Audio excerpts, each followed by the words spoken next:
Good evening. Urmila Devi PG college से मैं Rajneesh Pandey. BA third year के स्टूडेंट्स को इकोनॉमिक्स सेकंड पेपर, इसका नाम डेवलपमेंट एंड एनवायरमेंटल इकोनॉमिक्स से के अंतर्गत आज मैं एक नए टॉपिक के साथ उपस्थित हूँ। और आज का जो हमारा टॉपिक है वह है आर्थिक विकास में बाधाएं, या इंग्लिश में इसको कहते हैं ऑब्स्टेकल्स टू इकोनॉमिक डेवलपमेंट। तो आइए चर्चा करते हैं आज के टॉपिक पर, आर्थिक विकास में बाधाएं। अब देखिए, आर्थिक विकास में बाधाएं या आर्थिक विकास में गतिरोध, तो गतिरोध या अवरोध या बाधाएं इकोनॉमिक डेवलपमेंट में क्या है, इसी पर चर्चा हम लोग आज करेंगे। लेकिन इसी टाइटल को हम थोड़ा बदल कर भी बोल सकते हैं, कभी कभी इसको बदल कर भी टाइटल आ सकता है। क्या आ सकता है कि अल्प विकसित देशों में, क्या आ सकता है, अल्प विकसित देशों में, अल्प विकसित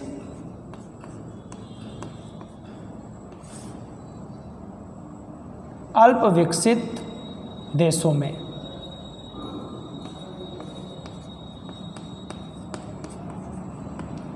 अल्प विकसित देशों में आर्थिक विकास में बाधाएं, ऐसा भी क्वेश्चन आ सकता है, या इस टॉपिक को ऐसा भी हम बना सकते हैं।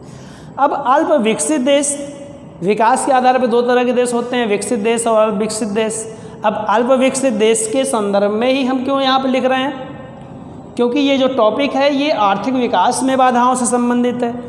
जो इकोनॉमिक डेवलपमेंट है, मैंने आपको बताया था, जो इकोनॉमिक डेवलपमेंट होता है इसका संबंध किससे होता है, विकसित देशों से नहीं होता है, इसका संबंध अल्प विकसित देशों से होता है, विकासशील देशों से होता है। तो अल्प विकसित या विकासशील देशों से संबंध जो है आपका इकोनॉमिक डेवलपमेंट का होता है, जबकि विकसित देशों का संबंध किससे होता है, इकोनॉमिक ग्रोथ से होता है, आर्थिक समृद्धि से होता है। चूँकि यहाँ पर हम लोग क्या पढ़ रहे हैं, आर्थिक विकास को पढ़ रहे हैं, आर्थिक विकास में बाधाओं को पढ़ रहे हैं, इसलिए ये किन देशों से संबंधित होगा, तो ये जो है अल्प विकसित देशों से संबंधित होगा। इसलिए इसको हम अल्प विकसित देशों में आर्थिक विकास में बाधाएं कह सकते हैं। ठीक है, तो आइए शुरू करते हैं। जितने भी आपके अल्प विकसित या विकासशील या अविकसित जितने भी देश हैं, वहाँ पर जो आर्थिक विकास होता है उसमें जो बाधाएं आती हैं, जो अवरोध उत्पन्न होता है, उसको हम दो भागों में अध्ययन कर सकते हैं। इन बाधाओं को हम दो भागों में बांट सकते हैं। पहला हम बांट सकते हैं इसको आर्थिक बाधाएं। पहला हम लिख सकते हैं आर्थिक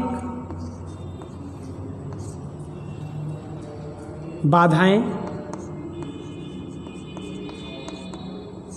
और दूसरा जो है भाग हम बोल सकते हैं गैर आर्थिक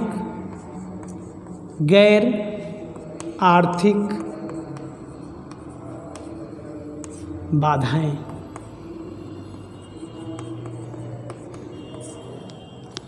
आर्थिक बाधाएं और गैर आर्थिक बाधाएं, जिसको हम इकोनॉमिक ऑब्स्टेकल्स और नॉन इकोनॉमिक ऑब्स्टेकल्स बोल सकते हैं।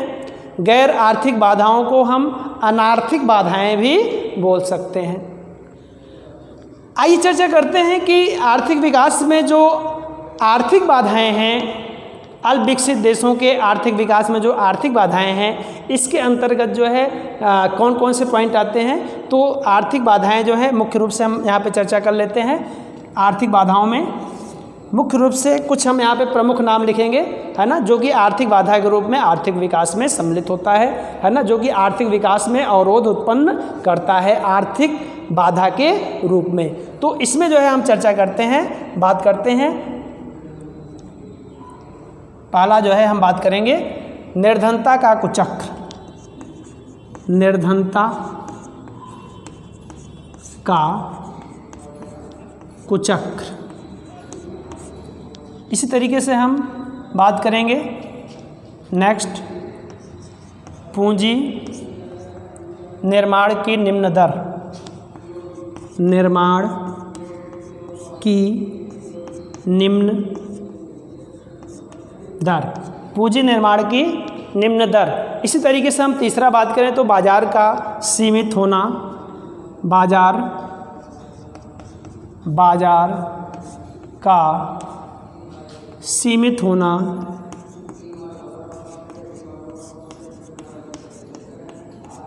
बाजार का सीमित होना। इसी तरीके से आगे हम बात करें आर्थिक अवसंरचना का अभाव, चौथा आर्थिक अवसंरचना का अभाव, आर्थिक अवसंरचना का अभाव। नेक्स्ट हम पांचवा बात करें तो तकनीकी पिछड़ापन, तकनीकी पिछड़ापन, तकनीकी पिछड़ापन। और हम आगे भी बात कर सकते हैं, आगे जनसंख्या में तीव्र गति से वृद्धि, जनसंख्या में तीव्र गति से वृद्धि। इसके अलावा हम और भी पॉइंट्स यहाँ पे ले सकते हैं, और भी पॉइंट्स हम ले सकते हैं। योग्य शासी का अभाव, योग्य शासी का अभाव। इसी तरीके से हम बात करें कि ये तो आपके आर्थिक बाधाएं हो गए। आर्थिक बाधाओं के अंतर्गत हमने कुछ पॉइंट्स लिखे हैं। इसी तरीके से गैर आर्थिक बाधाओं में भी कुछ पॉइंट्स आते हैं, जिसमें हम यहाँ पे कुछ महत्वपूर्ण पॉइंट्स लेते हैं। जैसे आपका हो गया सामाजिक बाधाएं, सामाजिक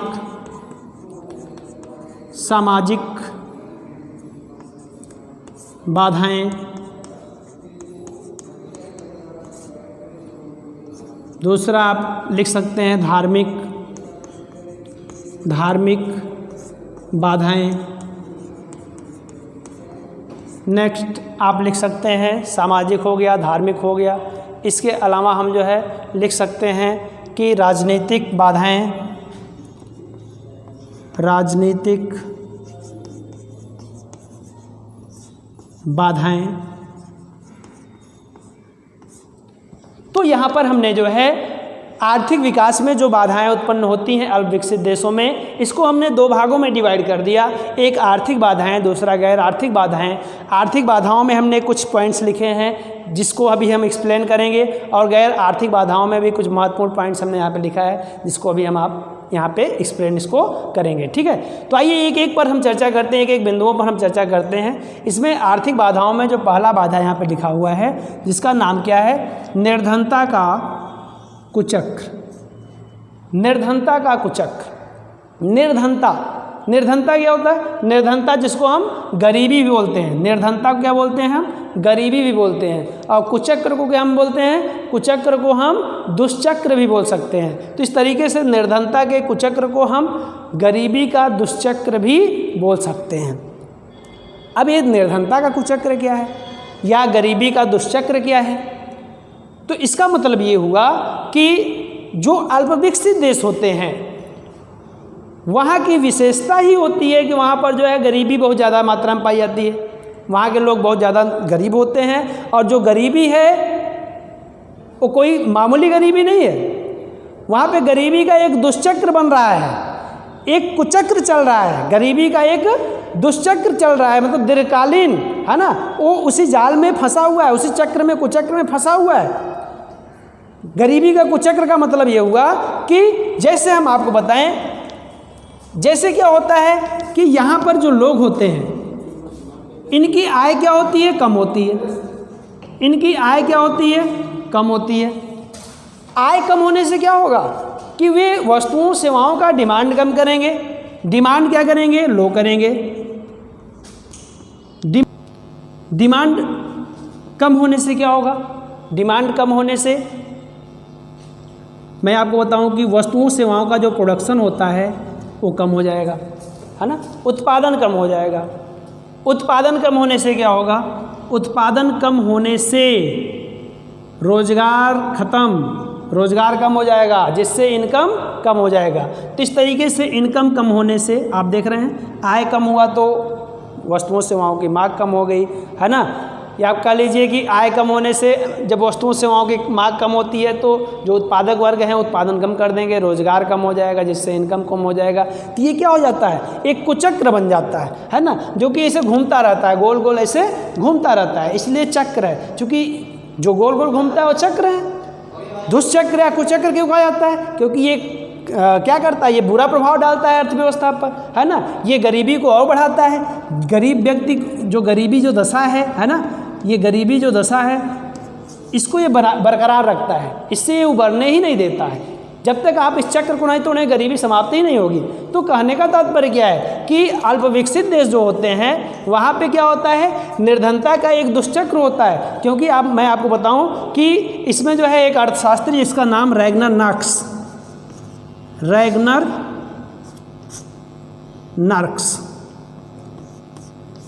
नर्क्स ने कहा कि जो अल्पविकसित देश होते हैं वो गरीब होते हैं। गरीब इसलिए होते हैं क्योंकि वे गरीब होते हैं। गरीबी का कारण गरीबी से ही इन्होंने बताया, और इसी को इन्होंने कहा कि यही जो है क्या कहलाता है, गरीबी का दुष्चक्र या निर्धनता का दुष्चक्र कहलाता है। और ये दुष्चक्र ऐसा होता है जो कि आर्थिक विकास में बाधा उत्पन्न करता है। जो अल्पविकसित देश होते हैं गरीबी के कारण ही वो विकास मार्ग में आगे नहीं बढ़ पाते, उनका मार्ग अवरुद्ध हो जाता है। क्योंकि उनको विकास करने के लिए क्या करना पड़ेगा, पहले इसको जो है समाप्त करना पड़ेगा, कम करना पड़ेगा। तो कहने का तात्पर्य क्या है कि हम विकास के मार्ग में आगे बढ़ें, उसके लिए ये गरीबी क्या करता है, गरीबी का जो दुष्चक्र है वो क्या करता है, बाधा उत्पन्न करता है, अवरोध उत्पन्न करता है। इसी को हम क्या कहते हैं, निर्धनता का दुष्चक्र या निर्धनता का कुचक्र, है ना, जो कि आप देख रहे हैं कि आर्थिक विकास में प्रमुख रूप से जो है बाधक है। ठीक, क्लियर हुआ।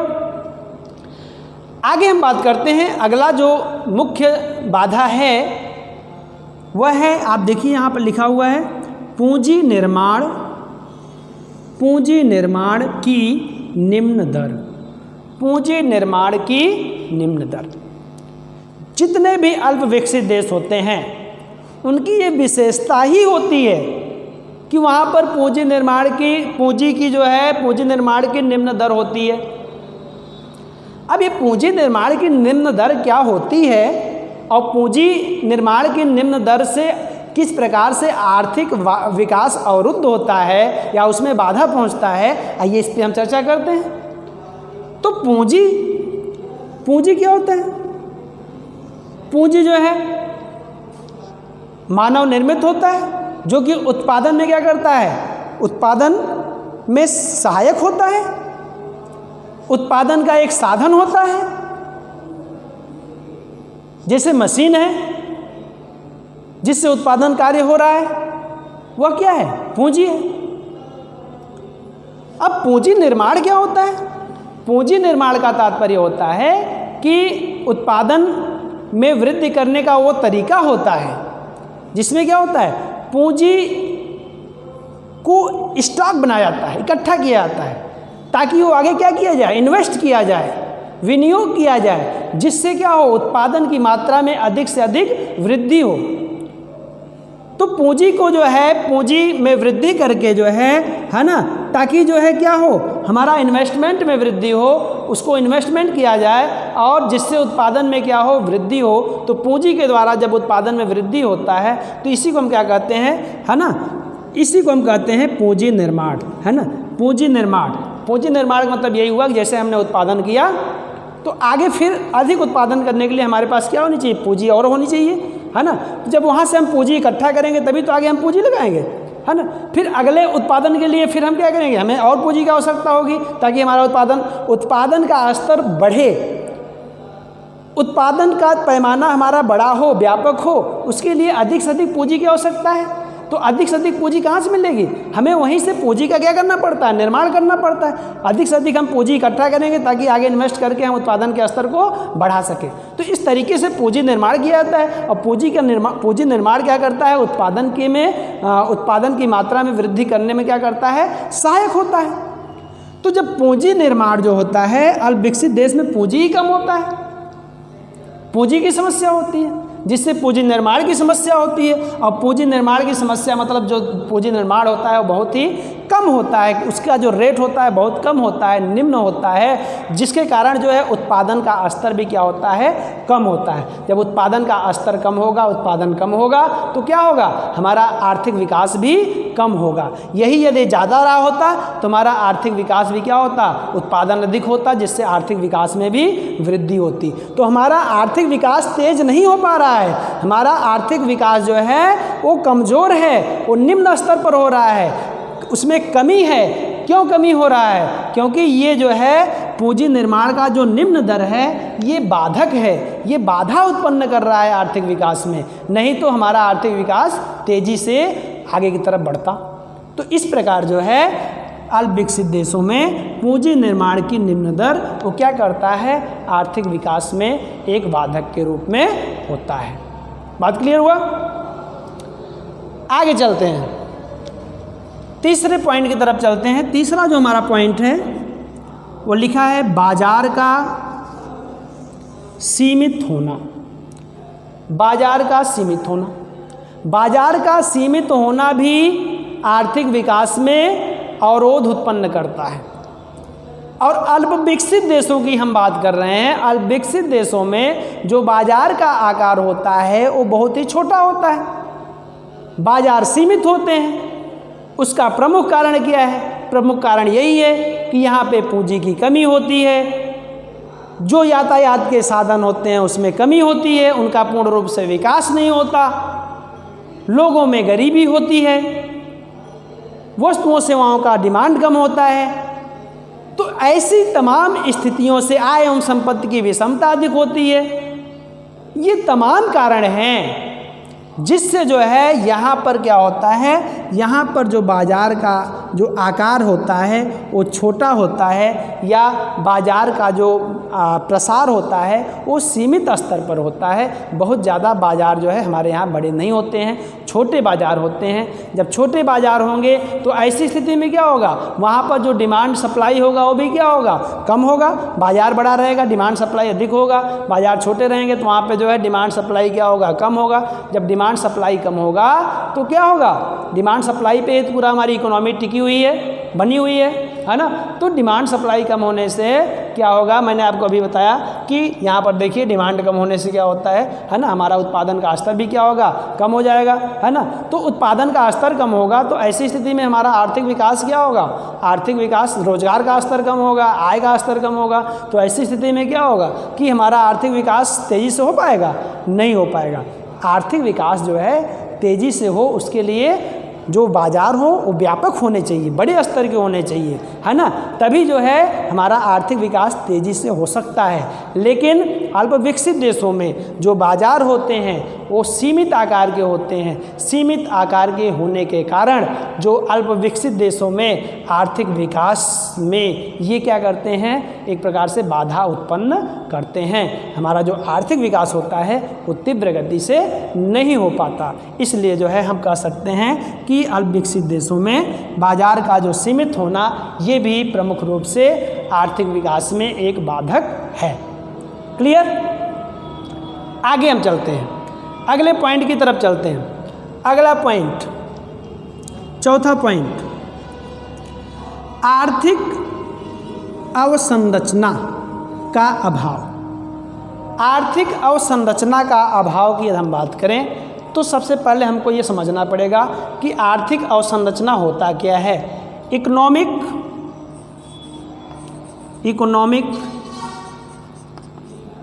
इंफ्रास्ट्रक्चर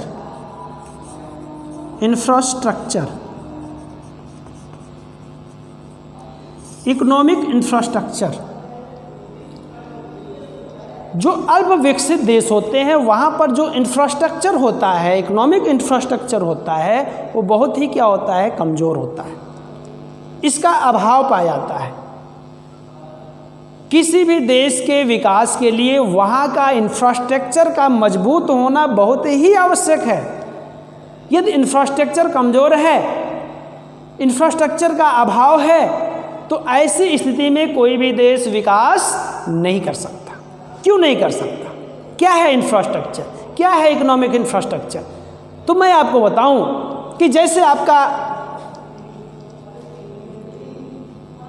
पावर हो गया, ट्रांसपोर्ट हो गया,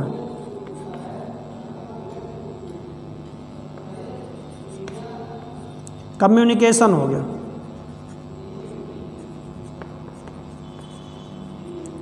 वाटर हो गया,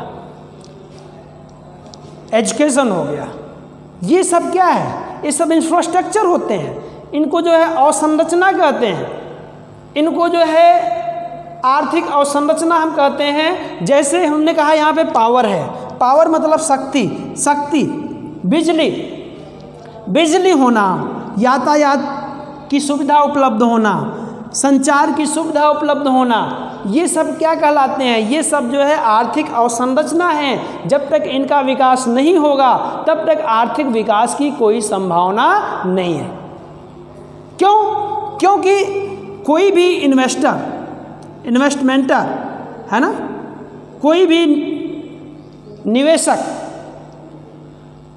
वहीं पर अपना इन्वेस्टमेंट करता है जहां पर इंफ्रास्ट्रक्चर मजबूत होता है। जैसे हमको क्या करना है? यहाँ पर कोई प्लांट, यहाँ पर हमको कोई फॉर्म डालना है, यहाँ पर हमको कोई फॉर्म डालना है, लेकिन जहाँ पर हम फॉर्म डालना चाहते हैं वहाँ पर क्या है? पावर की सुविधा नहीं है, पावर की सुविधा नहीं है। वहाँ पर आपका जो है ट्रांसपोर्टिंग सुविधा नहीं है, यातायात सुविधा नहीं है, पावर सुविधा नहीं है। तो मशीन जब हम लगाएंगे तो मशीन चलेगी कैसे?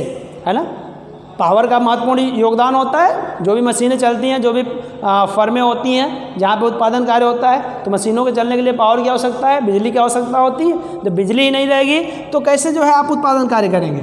दिक्कत होगी, परेशानी होगी, मशीनें नहीं चल पाएंगी। इसके अलावा जो है आपका जब आपका सामान बन जाएगा तो उसके लिए ट्रांसपोर्टिंग की सुविधा होनी चाहिए। आपका माल जो है सप्लाई के लिए जो है ट्रांसपोर्टिंग सुविधा होनी चाहिए, यातायात की सुविधा होनी चाहिए। जब यातायात की कोई सुविधा ही नहीं है तो आपका माल बनने के बाद भी जो है कैसे वो बिकेगा? सप्लाई उसका कैसे होगा? इसके अलावा हम बात करें कम्युनिकेशन, संचार है। हमको अपनी बात को एक स्थान से दूसरे स्थान तक पहुंचाना है ना। जैसे टेलीफोन हो गया, मोबाइल, आपका जो है डाक हो गया, डाकघर, ये सब क्या है? ये सब संचार सुविधा में आते हैं, जिससे हम अपनी बात को, इंटरनेट हो गया, ये सब जो है इसके द्वारा हम क्या करते हैं? अपने बात को दूसरे सामने वाले तक रखते हैं। तो आजकल तो जो है इंटरनेट का ज़माना है ना, मोबाइल है, इंटरनेट है, इसी से क्या होता है? इसी से जो है आपका बुकिंग हो जाता है ना। आपको जो है कोई भी सामान मंगाना है, आप ऑनलाइन जो है क्या कर सकते हैं? बुकिंग कर सकते हैं, आपका सामान आ जाता है। तो इंटरनेट की सुविधा होनी चाहिए, मोबाइल की सुविधा होनी चाहिए, उसके लिए आपका कम्युनिकेशन का विकास ज़रूरी है। जब ये सब नहीं रहेगा तो कोई भी फर्म जो है अपना जो है इन्वेस्टमेंट कैसे करेगा? नहीं करेगा। कोई भी विनियोजक जो है, कोई भी विनियोगकर्ता जो है, कोई भी जो है वहाँ पर अपना जो है पूंजी का इन्वेस्टमेंट नहीं करेगा जब तक ये मजबूत नहीं होगा। तो ऐसी स्थिति में विकास कहाँ हो पाएगा? दूसरी बात, ये सब क्या होते हैं? ये सब जो है विकास में सहायक होते हैं। ये सब चूँकि उत्पादन क्रिया में सहायक होते हैं, तो उत्पादन में सहायक होते हैं, इसलिए विकास में भी क्या होते हैं? सहायक होते हैं। तो इसमें जो जैसे आपका पावर हो गया है ना, पावर की आपने पहले आपको क्या करना पड़ेगा? पावर को विकसित करना पड़ेगा, आपको ट्रांसपोर्ट को विकसित करना पड़ेगा, आपको कम्युनिकेशन को विकसित करना पड़ेगा, आपको शिक्षा का स्तर विकसित करना पड़ेगा, आपको स्वास्थ्य स्तर विकसित करना पड़ेगा, है ना, आपको जल की व्यवस्था करनी पड़ेगी, जल का स्तर जो है विकसित करना पड़ेगा। तो कहने का मतलब क्या है? ये तमाम जो इंफ्रास्ट्रक्चर है इसको आप पहले विकसित करेंगे, है ना। जब ये सब विकसित होगा तभी जो है आप विकास की संभावना आपके यहाँ होगी, तभी आर्थिक विकास हो पाएगा। जब तक इनको जो है आप डेवलप नहीं करेंगे, इनका विकास नहीं करेंगे, तब तक आर्थिक विकास संभव नहीं है। इसीलिए मैं आपसे कह रहा हूँ कि चूँकि अल्प विकसित जो देश होते हैं उनका जो इंफ्रास्ट्रक्चर जो होता है वो बहुत ही कमज़ोर होता है, कह लीजिए कि उसका अभाव होता है ना, लैक होता है, अभाव होता है। और इंफ्रास्ट्रक्चर के अभाव के कारण,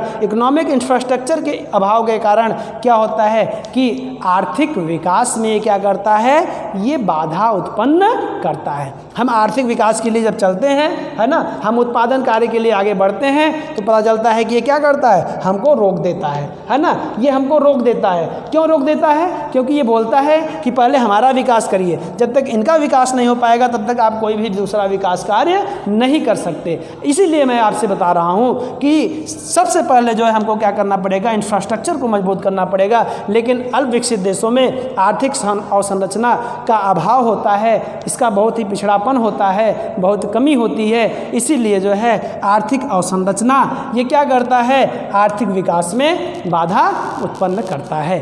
ठीक है, क्लियर?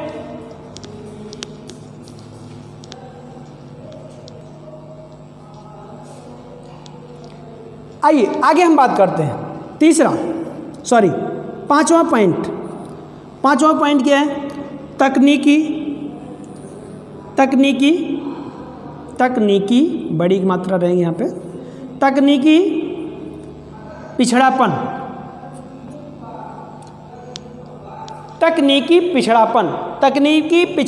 को हम प्रौद्योगिकी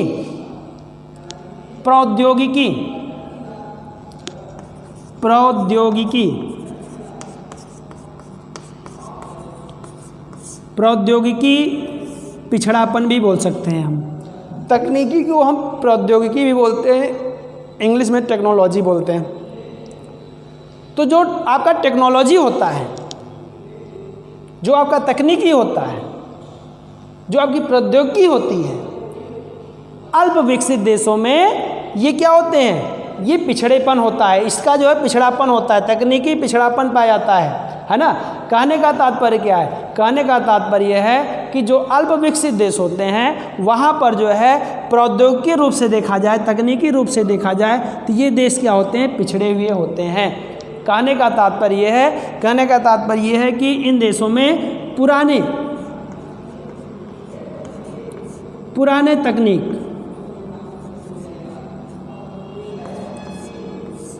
ओल्ड टेक्नोलॉजी का प्रयोग किया। टेक्नोलॉजी क्या है, तकनीकी क्या है, प्रौद्योगिकी क्या है? टेक्नोलॉजी का मतलब यही होता है कि ऐसा उपाय जिससे क्या हो कि हमारा कार्य आसानी से, है ना, सरल ढंग से जो है आसान तरीके से कोई कार्य हमको जो करना है या तो उसको जो है हम आसान तरीके से कर सकें, कम समय में कर सकें, कम समय में बेहतर ढंग से कर सकें, है ना। वही तरीका जिस तरीके से हम कर सकते हैं, है ना, कम समय में अच्छा कार्य कर सकें, वो तरीका ही क्या कहलाता है, आपका तकनीकी कहलाता है, टेक्नोलॉजी कहलाता है। और जो टेक्नोलॉजी होता है वो हमारे जो अल्प विकसित देश होते हैं, भारत की भी हम बात कर लें क्योंकि भारत भी क्या है, अल्प विकसित देश है, हम भारत के संदर्भ में भी कह सकते हैं इसको।